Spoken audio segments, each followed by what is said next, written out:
사랑하는 형제자매 여러분, 오늘은 참으로 복되고 좋은 날입니다. 마음 모아서 우리 하나님 아버지께 예배드리겠습니다. 다 같이 사도신경으로 우리의 신앙을 고백합니다.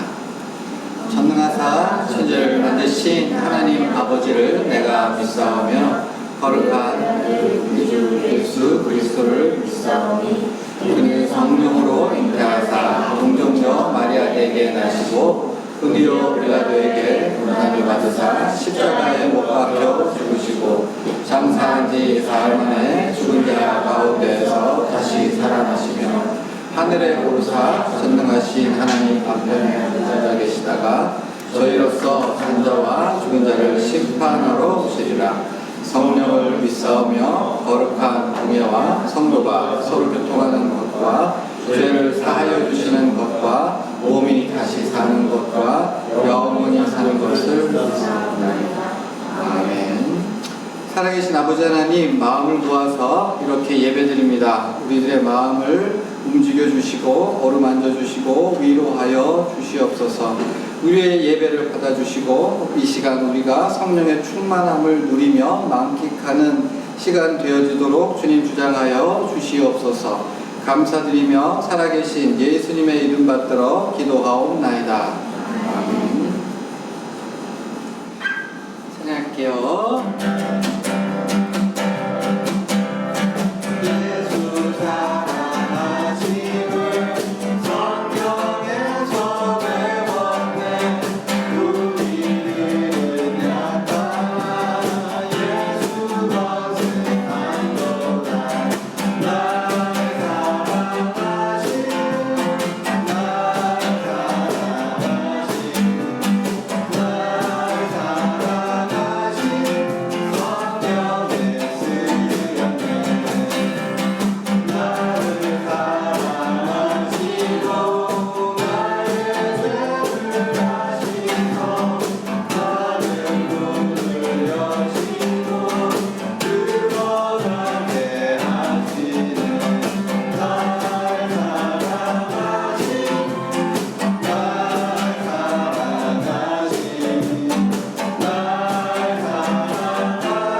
오늘 같이 함께 살필 하나님 말씀은 말라기서 4장 3절 한 절입니다.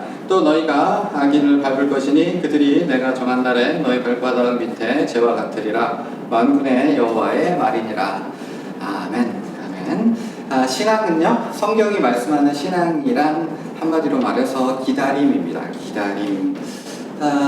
우리의 인생을 성경은 하나님을 기다리는 것으로 설명하고 있어요. 신앙이란 뭐냐? 기다림이다. 하나님께서 아브라함을 만나 주셨을 때 아브라함은 갈대아 우르에서 그냥 편하게 잘 먹고 잘 살고 보통 사람들이 사는 것과 똑같은 방식으로 살았는데요. 하나님께서 아브라함을 만나 주시는 그 순간부터 아브라함의 인생은 기다림으로 바뀌었습니다. 하나님께서 나에게 무엇을 주실? 땅을 주실 날을 기다리고 하나님께서 나에게 자녀를 주실 것을 기다리는 것으로. 그러니까 아브라함이 하나님을 만나기 이전과 이후의 차이점이라고 하면 기다리는 인생이었느냐 기다리지 않는 인생이었느냐로 구별할 수 있는 거죠. 예수님께서는 우리들의 인생을 비유해서 열처녀의 비유를 하셨습니다. 얘들아, 너의 인생이 뭔 줄 알아? 신랑이 올 때를 기다리는 처녀와 같아. 지금 인생은 지금 살아가는 게 전부인 것처럼 보이지만 사실은 여기는 예고편에 불구하고 신랑이 왔을 때, 예수님을 우리가 다시 봤을 때 그때부터 인생 본편이 시작된단다. 그러니까 지금 이 땅 가운데 목숨 걸지 말고 그게 전부인 것처럼 거기서 주는 작은 쾌감, 즐거움 이런 것에 한눈 팔지 말고 예수님이 오실 날을 기다리며 살거라. 너의 인생은 이게 전부가 아니라 장차 다가올 일들을 기다리는, 즉 완전히 새로운 인생을 살아갈 것을 예비하는 기다림이란다. 이렇게 설명을 하고 있는 거죠. 그래서 우리 신앙이란 뭐냐? 신앙이란 기다림이다. 우리의 인생을 기다림으로 바꾸는 것, 그걸 바로 신앙이라고 할 수 있는데요. 그런데 이 기다림이라고 하는 신앙의 본질이 이렇게 좀 뭐가 태가 잘 안 나잖아요. 그래서 특별히 강조되고 있지는 않는데 신앙의 가장 베이직한 기본적인 양태는 기다림이라고 하는 것을 생각하셨으면 좋겠고요. 오늘 우리가 봉독한 말라기 말씀은 신앙을 기다림이라고 했을 때 과연 이 땅 가운데에서 우리 예수님이 오실 것, 새로운 인생이 출발할 걸 어떻게 기다려야 하느냐, 기다림에 대한 팁을 주는 거라고 생각하시면 됩니다. 물론 1차적으로 이 말라기는 구약의 마지막으로서 예수님의 초림을 바라보면서 400여 년 동안 앞으로 너희가 어떻게 예수님을 기다릴까에 대한 팁을 주시는데, 이건 우리에게도 동일하게 예수님의 재림을 기다리는 팁으로 우리는 그렇게 이해할 수 있어요. 그래서 제가 말라기를 쭉 읽어서 3가지로 정리해서 같이 오늘 은혜를 나누고자 합니다. 여기까지. 어렵지 않죠? 신앙은 기다림인데 어떻게 기다릴 거냐? 말라기는 3가지 팁을 우리에게 주고 있는데요. 그것이 이제 3가지로, 첫 번째 1장 2절 뭐라고 합니까? 주께서 어떻게 우리를 사랑하셨나이까? 사랑에 대한 의심을 하고 있죠. 물론 이유 있습니다. 맨 처음 이스라엘 백성들이 포로로 사로잡혀서 바벨론에 있다가 신앙적인 결단을 했습니다. 아이고, 우리가 여기서 잘 먹고 잘 살면 무슨 소용이 있나? 우리 지금 예루살렘에 올라가서 거기서 신앙생활을 열심히 해서 그렇게 살아야지. 기득권을 포기하고 예루살렘에 갔는데 보이는 건 암담한 현실, 먹을 거, 마실 거, 잘 것, 모든 그 삶을 살아갈 인프라가 완전히 무너져 있었던 거죠. 아이고, 잘못 왔네, 망했네 라고 생각할 때 에스라, 느헤미야, 학개, 스가랴 같은 선지자들이 힘을 내십시오. 성전을 짓고 열심히 살다 보면 이전의 영광이, 과거 솔로몬 그리고 다윗이 누렸던 영광보다 훨씬 더 영화로울 겁니다. 아, 정말이요? 그럼 우리가 진짜 열심으로 성전을 건설해 보지요. 그래서 눈물겨운 노력으로 성전을 지었어요. 그래가지고 기대했죠. 어떤 기대? 하나님께서 우리에게 주신 큰 축복, 놀라운 일들을 기대했는데 아무런 일이 일어났다, 안 일어났다? 안 일어났어요. 안 일어나고 약삭 빠르고 못돼 처먹은 사람들이 훨씬 더 잘 살아. 하나님 말씀 안 지키는 사람이 더 잘 살아. 그 사람들은 병도 안 걸려, 감기도 안 걸려. 그러니까 신앙심이 어떻게 돼요? 약화되면서 밤에 자리에 누웠는데 인생이 억울한 거예요. 나 이렇게 열심히 성전을 지었고 금식하고 정성껏 예배를 드렸는데 예배를 드리는 자와 안 드리는 자, 선인과 악인이 구별이 없어. 그래서 무슨 생각이 들어요? 주께서 어떻게 우리를 사랑하셨나이까? 라고 하는, 이게 무슨 말이에요?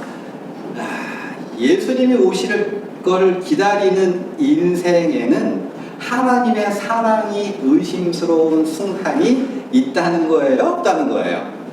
응? 뭔가 이거 잘못된 거 아닌가? 하나님이 나 안 사랑하는 거 아닌가? 라고 하는 순간이 있을 거라는 걸 미리 보여주는 거죠. 예수님께서는 십자가에 달리셨을 때 뭐라 그래요? 엘리 엘리 라마 사박다니, 나의 하나님 어찌하여 나를 버리셨나이까? 사도 바울은 뭐라 그래요? 자기의 인생이 뭐처럼 됐다?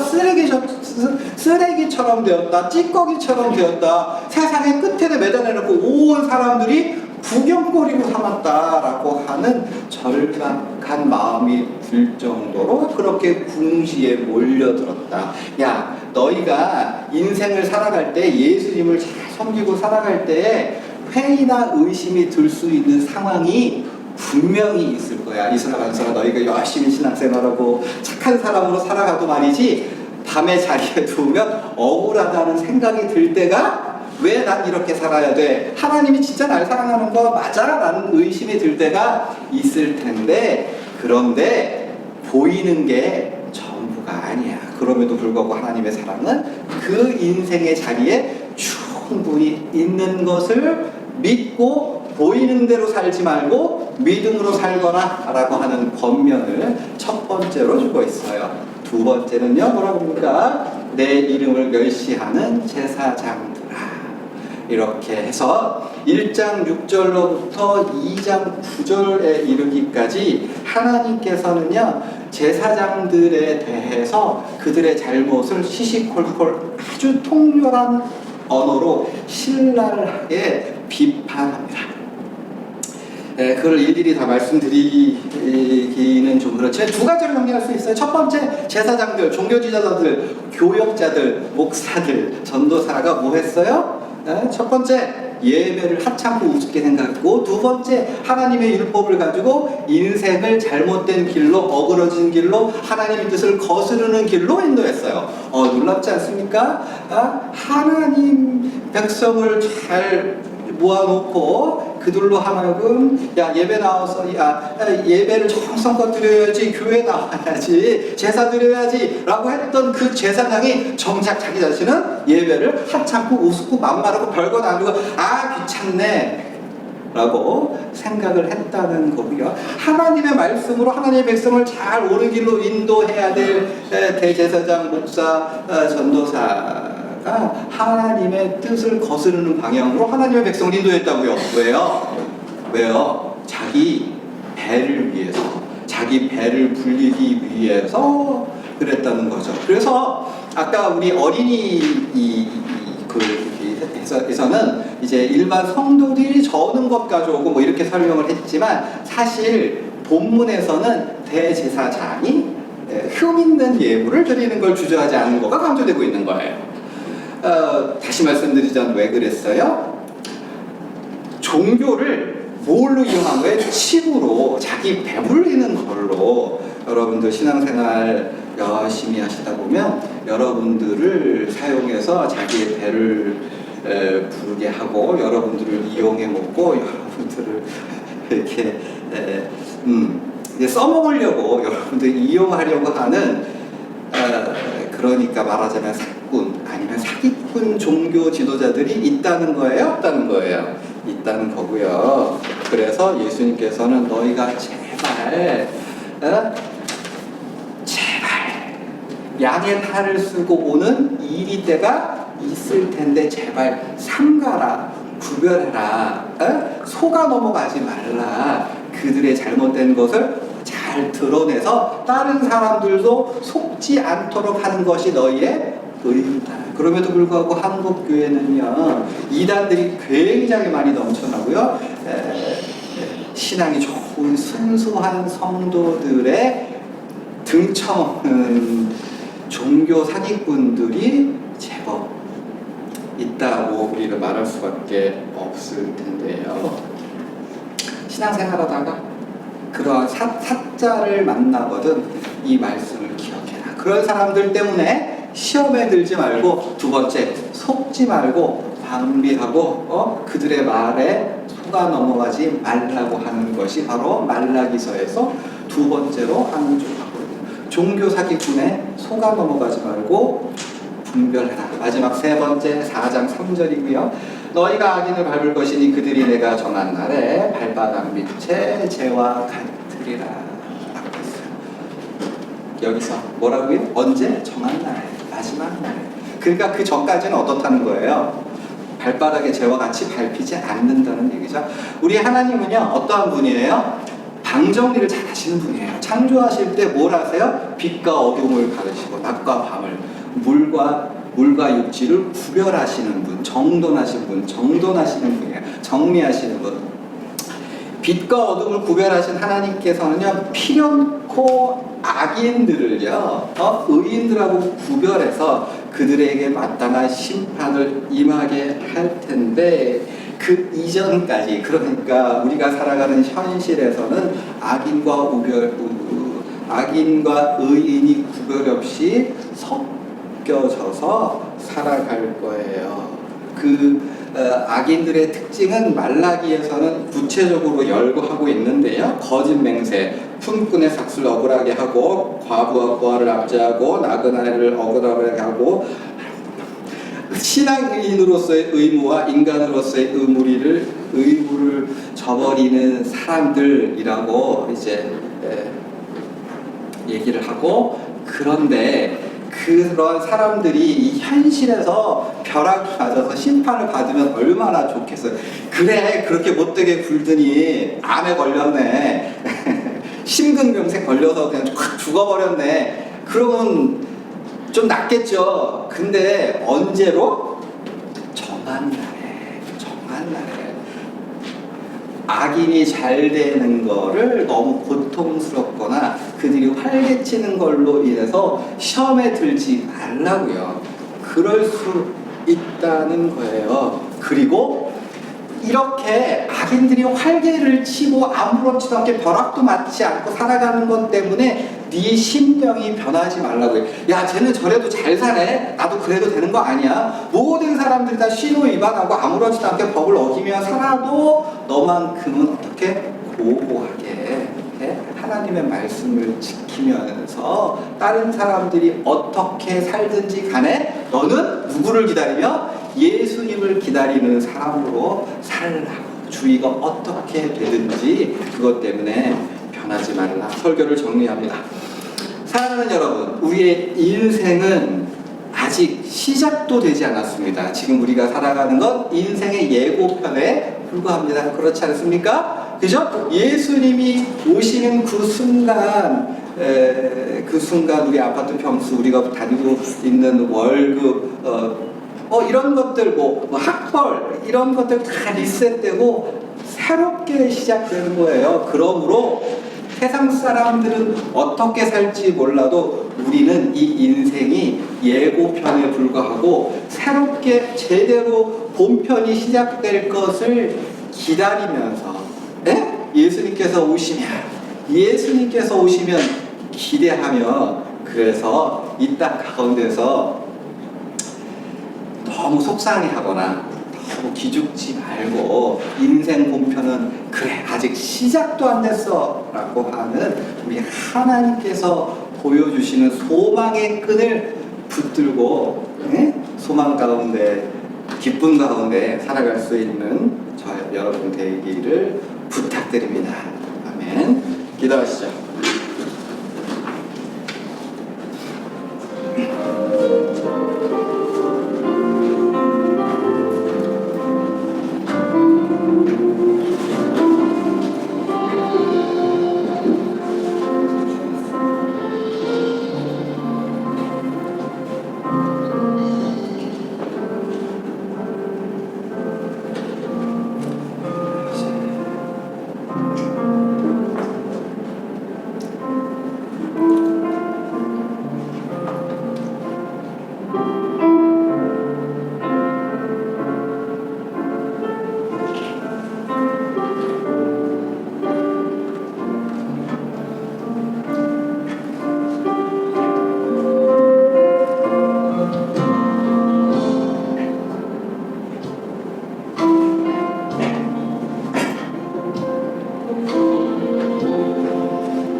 사랑의 아버지 하나님, 우리가 이 땅 가운데 살아갈 때에 눈에 보이는 것 때문에 의기소침해서 기가 죽어 살아간다면 우리 예수님께서 기뻐하지 않으실 것 같습니다. 왜냐하면 우리 주님은 우리를 위해서 가장 좋은 것을 예비하고 계시기 때문입니다. 우리가 천국 소망 가지고 살아가는 까닭에 이 땅에서 어떠한 일을 당하든지 의기소침하지 아니하고 소망 가운데 행복 가운데 살아갈 수 있도록 우리들의 믿음을 붙들어 주옵소서. 감사드리며 살아계신 예수님의 이름 받들어 기도하옵나이다. 아멘. 하늘에 계신 우리 아버지여, 이름이 거룩히 여김을 받으시오며 나라가 임하시오며 뜻이 하늘에서 이루어진 것 같이 땅에서도 이루어지이다.